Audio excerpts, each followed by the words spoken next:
Élevons son saint nom, élevons le nom de Jésus. Tu es digne de recevoir la louange, la gloire, l'adoration, la sagesse, la puissance, l'autorité, la majesté. Tu es le Seigneur des seigneurs. Tu es le roi des rois. Tu es le Dieu tout-puissant. Toi l'amour qui a été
Tu es digne d'adoration, Seigneur notre Dieu et notre Père.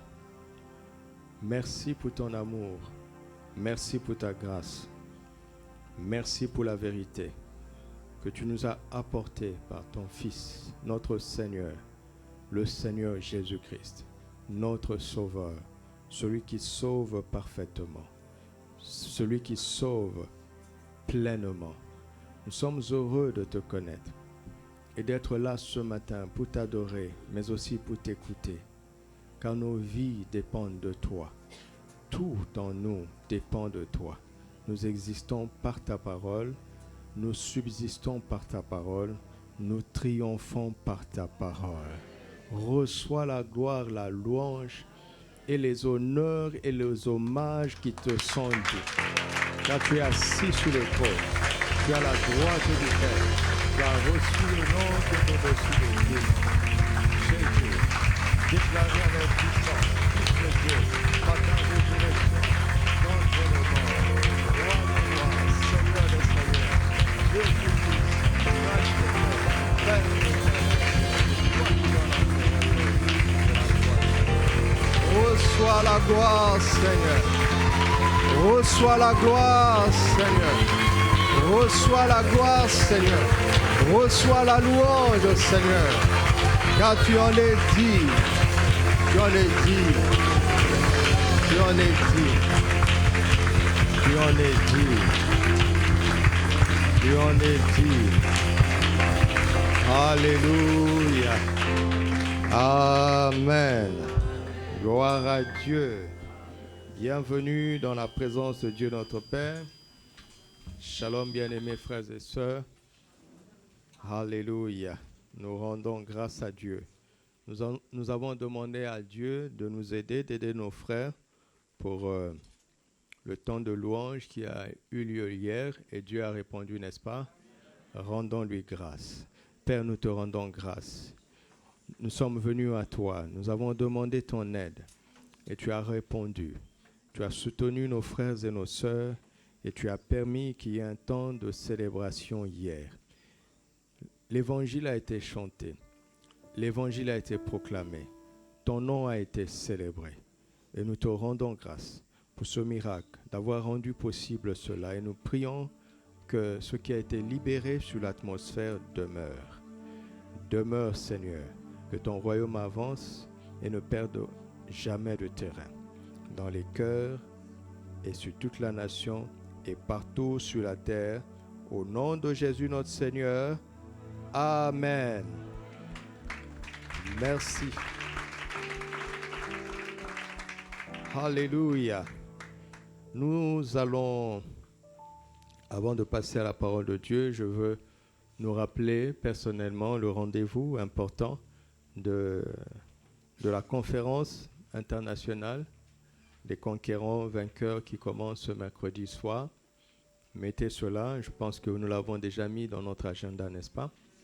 Mettons cela dans notre agenda, rejoignez les groupes dans les quartiers pour que nous suivions par groupe. Organisez-vous, que plusieurs maisons se fusionnent, n'est-ce pas, pour suivre la parole de Dieu ensemble. À cause du décalage horaire, ce n'est pas pertinent qu'on se retrouve ici, ça aurait été mieux, mais avec le décalage horaire, ça va être difficile, vu parfois les temps de fin de réunion, surtout les réunions du soir. Pour ceux qui peuvent, programmer aussi les enseignements de l'avant-midi, c'est-à-dire jeudi avant-midi et vendredi avant-midi. Sinon, si vous êtes occupé à cause du travail ou des cours, je pense que cela restera disponible sur les réseaux. Je nous conseille à tous de bien suivre parce que ce n'est pas des séminaires comme une activité d'église, mais ce sont vraiment des paroles, des conseils paternels, n'est-ce pas, aux enfants de Dieu pour ces temps de la fin. Nous sommes dans des temps de la fin et il faut penser à l'enlèvement plus qu'à tes projets. J'ai dit quoi? Voilà, parce que l'enlèvement ne respectera pas nos projets. Ce sont nos projets plutôt qui doivent respecter l'enlèvement. Le jour de l'enlèvement, je pense qu'il est possible que des mariages soient en train d'être célébrés. Vous imaginez en train de bénir, et puis je dis, frère, voulez-vous prendre pour paf, je m'en vais. Est-ce que je vais regretter? Et si eux ils restent, c'est bizarre quand même, non? Alléluia. Il faut de plus en plus penser à l'enlèvement. Les choses sont mises en place pour que nous y pensions de moins en moins, ou pas du tout. Donc il faut se le rappeler. Il faut trouver des systèmes pour te remémorer que nous ne sommes pas d'ici-bas. Amen. Mais en attendant, nous allons triompher par la grâce de Dieu au nom de Jésus. Amen. Regardez certains passages que nous allons lire ensemble et vous allez avec moi constater de quoi nous allons parler en lisant abondamment la parole de Dieu. J'aime la parole de Dieu. Est-ce que tu aimes la parole de Dieu? Je pense qu'il y a une anomalie qui consiste en ce que le prédicateur parle plus que la Bible. C'est une anomalie. N'est-ce pas? C'est vraiment une anomalie. C'est pour cela que nous devons donner plus de place. Et même toute la place à la parole de Dieu, de sorte que ce que nous avons à dire vienne directement des Écritures. Ésaïe chapitre 53, verset 1, dit ceci. Qui a cru à ce qui nous était annoncé? Qui a reconnu le bras de l'Éternel? Qui a cru? Ce sont deux questions. Qui a cru à ce qui nous était annoncé et qui a reconnu le bras de l'Éternel? Vous savez, le bras de l'Éternel symbolise son action, sa puissance, sa position d'autorité et bien d'autres choses. Nous avons l'impression que quand Dieu agit, on reconnaît forcément que c'est lui. L'arbre qui pousse dans ton jardin pousse grâce à Dieu. Qui le sait? Toute la terre, tous ceux qui se sont réveillés ce matin, se sont réveillés grâce à Dieu. Qui le reconnaît?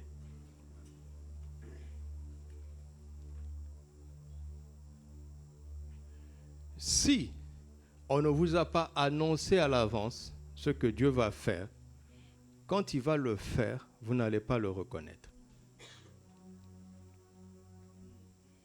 Le message précède la puissance. De sorte que quand Dieu va faire ce qu'il avait dit qu'il va faire, on saura que c'est lui. Parce qu'il en a été exactement comme il avait dit. Dieu n'agit pas toujours de manière spectaculaire. D'ailleurs, il agit rarement de manière spectaculaire. Le plus souvent, le caractère de Dieu se voit dans la création. Le plus souvent, Dieu n'agit pas de manière spectaculaire. Mais ceux qui ont le message, ceux qui ont la parole, sauront reconnaître la main de Dieu là où il agit. Pas simplement ceux qui ont le message, mais ceux qui auront cru au message. Alléluia. Donc, la foi précède la manifestation de la puissance. Et Dieu qui est dans le ciel attend la foi de l'homme sur la terre pour agir. Qui a cru à ce qui nous était annoncé. Le verset 2, ce n'est pas vraiment mon texte de base aujourd'hui, mais le verset 2 dit, il s'est élevé devant lui comme une faible plante. Voyez, comme un rejeton qui sort d'une terre desséchée et aride. Il n'avait ni beauté ni éclat pour attirer nos regards et son aspect n'avait rien pour nous plaire. Il n'était pas impressionnant, il n'était pas attirant. Et pourtant, si tu fais attention, tu vas comprendre que le miracle a déjà commencé. Une faible plante qui pousse comme un rejeton ou dans une terre, et comment? Une terre desséchée. Mais lui, il arrive à pousser quand même. Le miracle a commencé.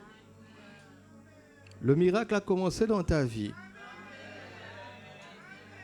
Pas de manière spectaculaire.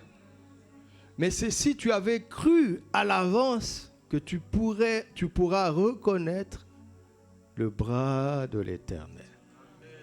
Le bras de l'Éternel est déjà dans ta vie. Es-tu capable de le reconnaître? Il faut d'abord croire en la parole de Dieu. Quand le Seigneur annonce sa parole, il est bon de croire. Parce que si tu ne crois pas, tu passeras à côté de son action, de son œuvre. Alléluia. Regardons Exode chapitre 15, verset 1. Exode 15, verset 1. Alors, lisons ensemble, alors Moïse et les enfants d'Israël, qu'est-ce qu'ils firent? Ils chantèrent ce cantique à l'Éternel. Et ils dirent quoi? Je chanterai à l'Éternel, car il a fait éclater sa gloire. Il a précipité dans la mer le chevalier et son cavalier. L'Éternel est ma force et le sujet de mes louanges. C'est lui qui m'a sauvé. Il est mon Dieu, je le célébrerai. Il est le Dieu de mon Père, je l'exalterai. L'Éternel est un vaillant guerrier. L'Éternel est son nom. Il a lancé dans la mer les chars de Pharaon et son armée. Ses combattants d'élite ont été engloutis dans la mer Rouge. Les flots les ont couverts. Ils sont descendus au fond des eaux comme une pierre. Ta droite, ô Éternel, a signalé sa force. Ta droite, ô Éternel, a écrasé l'ennemi. Par la grandeur de ta majesté, tu renverses tes adversaires. Tu déchaînes ta colère et elle consume comme du chaume. Regardez ça. Au souffle de tes narines, les eaux se sont amoncelées. Les courants se sont comme une muraille. Les flots se sont durcis au milieu de la mer. L'ennemi disait, je poursuivrai, j'atteindrai, je partagerai le butin.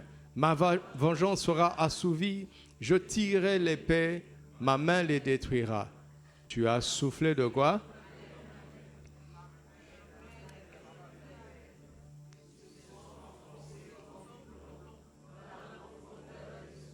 Pour que Dieu ouvre la mer Rouge, qu'est-ce qu'il a fait? Ça veut dire quoi? Ça veut dire quoi?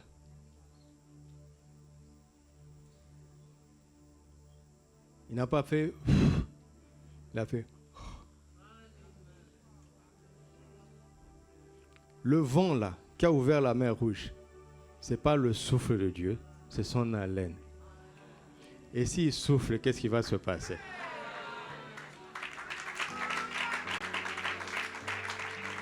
Il est trop grand. Il n'y a pas d'explication naturelle. Il est surnaturel.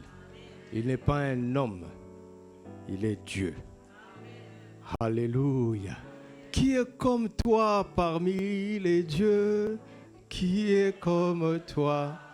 Magnifique en sainteté, digne de louange, opérant des prodiges, alléluia.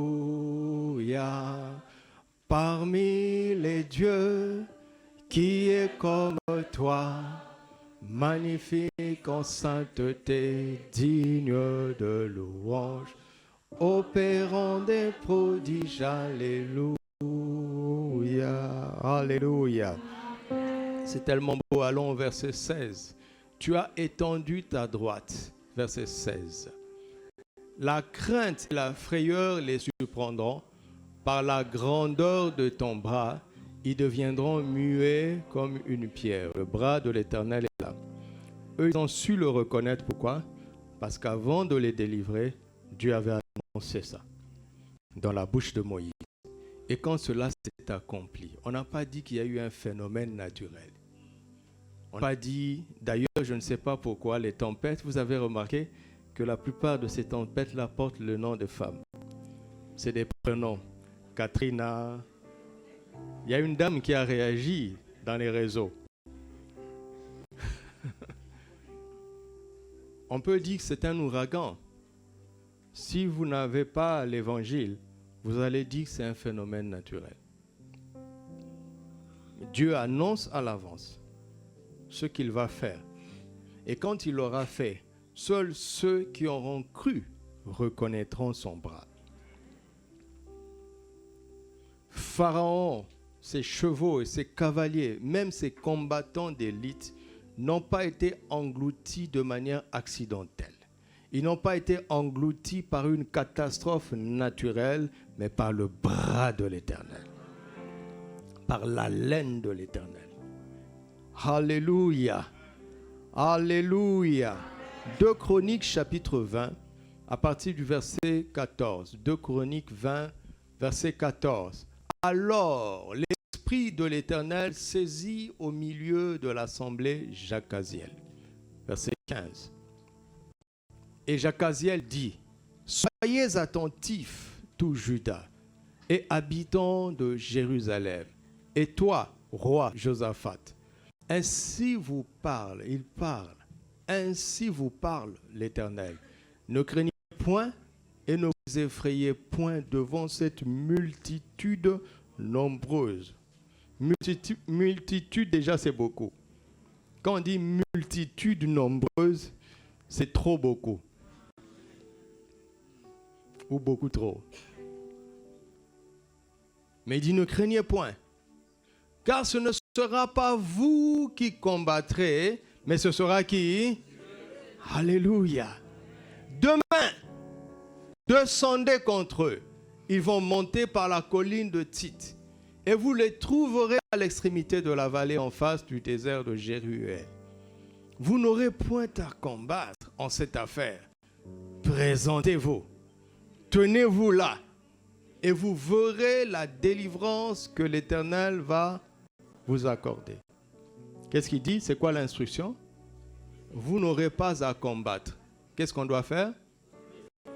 Et puis, nous allons faire quoi? Nous allons voir, nous allons constater quoi? Que la délivrance que l'Éternel vous accordera. Quelqu'un va constater demain une délivrance spéciale. Juda et Jérusalem, vous savez que je ne parle pas en l'air comme ça. Juda et Jérusalem, ne craignez point et ne vous effrayez point. Demain, sortez à leur rencontre et l'Éternel sera avec vous. C'est l'instruction, c'est la parole. Qui a cru à ce qui est annoncé? Josaphat s'inclina le visage contre terre. Et tout Juda et les habitants de Jérusalem tombèrent devant l'Éternel pour se prosterner en sa présence. Les Lévites d'entre les fils de Kéhatite et d'entre les fils de Coréites se levèrent pour faire quoi? Pour célébrer d'une voix forte et haute l'Éternel, le Dieu d'Israël. Alléluia. Le lendemain, ils se mirent en marche de grand matin pour le désert de Kétoa. Alors au départ, Josaphat se présenta et dit. C'est Josaphat maintenant qui parle.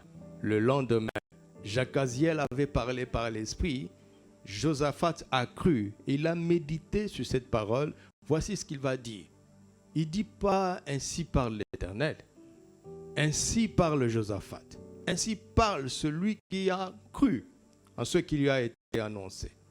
Écoutez-moi, Juda et habitants de Jérusalem. Confiez-vous en l'Éternel votre Dieu et vous serez. Confiez-vous en ses prophètes et vous serez comment? Vous réussirez. C'est Josaphat le roi qui parle. C'est le roi, hein? Il ne parle pas de lui.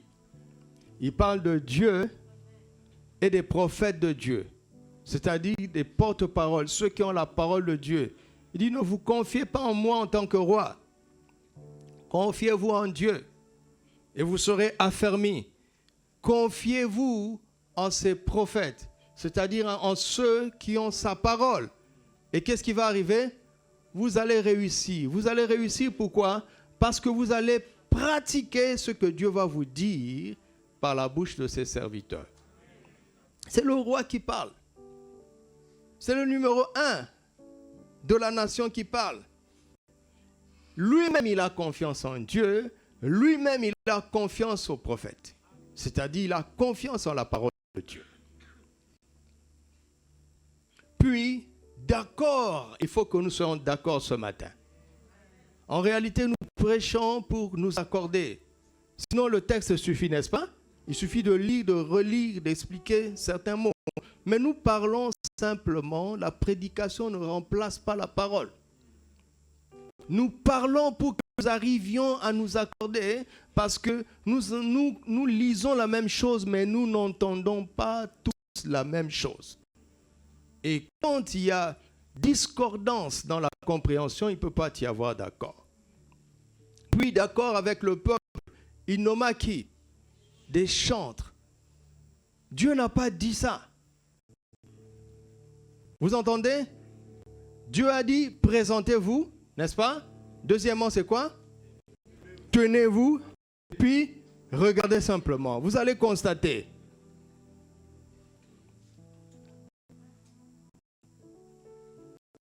Parce que c'est la foi qui te donne accès à la sagesse qui se trouve dans le message.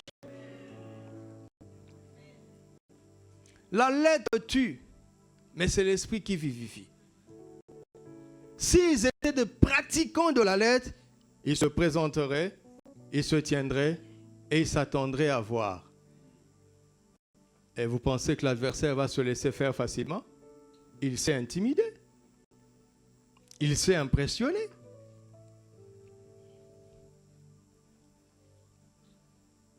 Il nomma des chantres qui, revêtus d'ornements sacrés et marchant devant l'armée. Vous vous rendez compte? On en a dit aux soldats, derrière.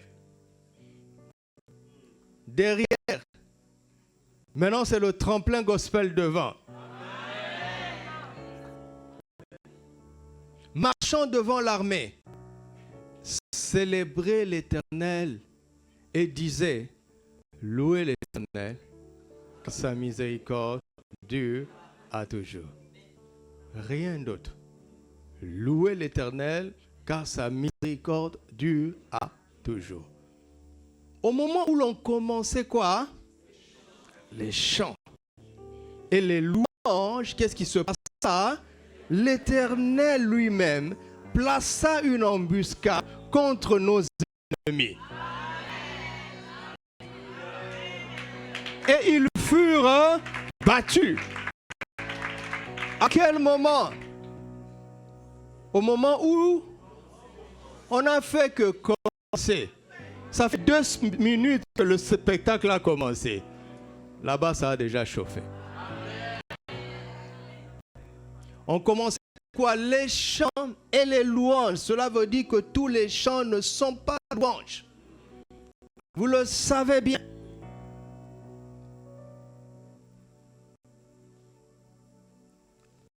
« 23. Les fils d'Amon et de Moab se jetèrent sur les habitants de la montagne de Séir pour les dévouer par interdit et les exterminer. Et quand ils eurent fini avec les habitants de Séir, qu'est-ce qu'ils firent? Ils firent quoi? Ils firent quoi? Ça veut dire quoi? Vous voulez vous détruire? Je veux vous aider. Quand j'ai fini de vous aider à vous détruire, dites vous aussi, rendez-moi l'appareil. Aidez-nous à nous détruire. Et ils se sont entretués. Et le peuple de Dieu est là en train de constater. En fait, le premier adversaire était sur la montagne de Séir. Il y a d'autres adversaires qui viennent à gauche et à droite. Les adversaires de gauche et de droite sont allés détruire l'adversaire principal. Et quand ils ont fini de détruire l'adversaire principal, ils se sont aidés à se détruire. Et le peuple de Dieu a vu la délivrance. Mais qu'est-ce qui a déclenché cela? L'obéissance de la foi en la parole. Comment? À travers les chants et les louanges. Cela veut dire que Josaphat a médité sur la parole, sur l'instruction, et il a compris que ce jour-là, la prière stratégique, parce que c'est notre année de conquête victorieuse par quoi? Par l'intercession stratégique ou la prière stratégique. La prière stratégique pour accomplir cette parole, c'était la louange. Les chants et les louanges.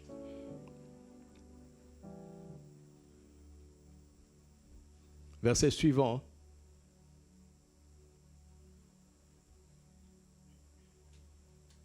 Verset suivant.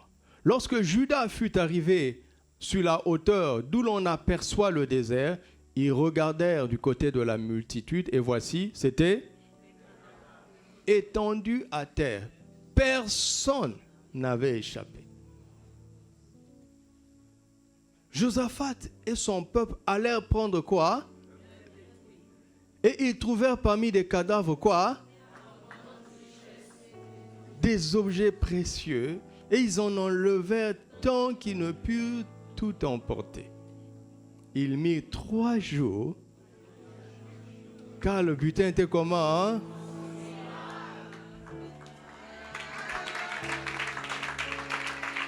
Ça a pris combien de temps? Hein? Ça a pris combien de temps? Ça a pris combien de temps? Hein? Ça vous rappelle quelqu'un?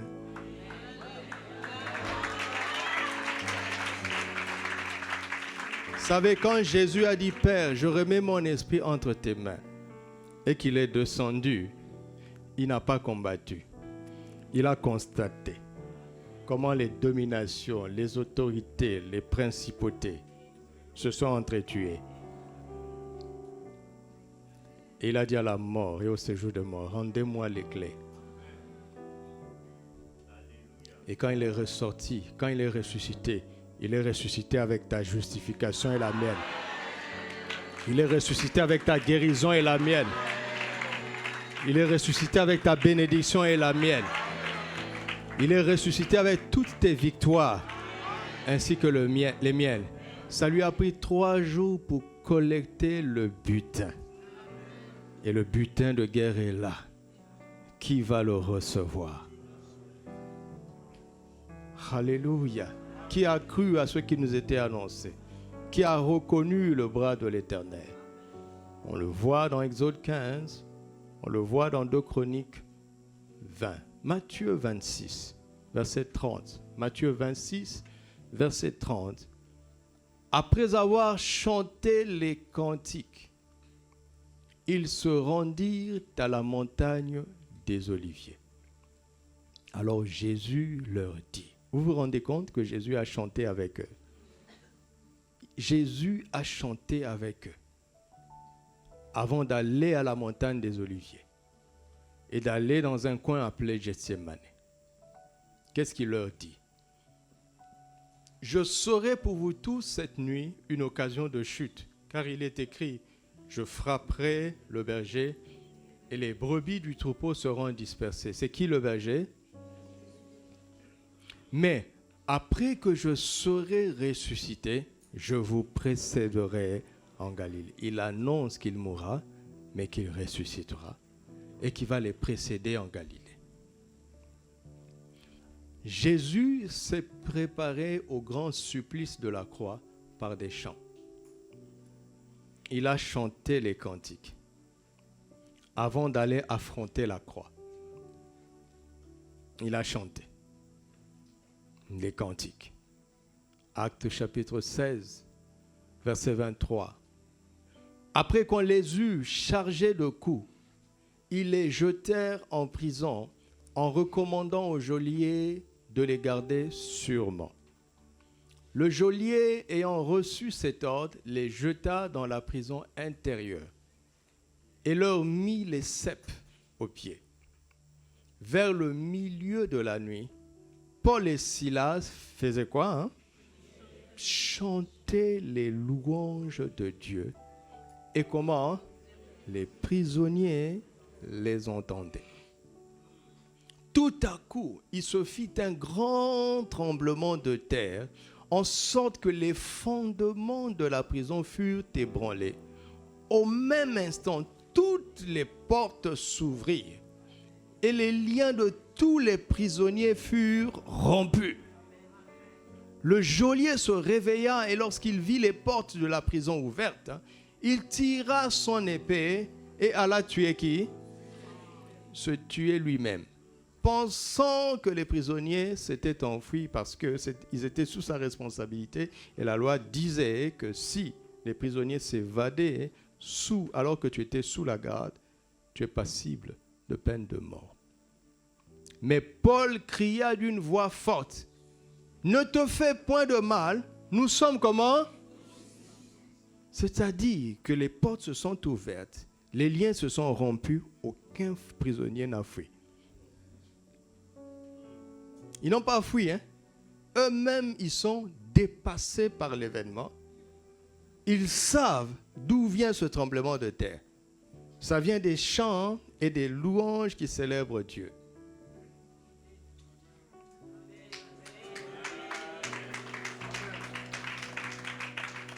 Alors le geôlier, ayant demandé de la lumière, entra précipitamment et se jeta, tout tremblant, aux pieds de Paul et de Silas. Tu les avais frappés, maintenant tu es à genoux devant eux. Il faut faire attention.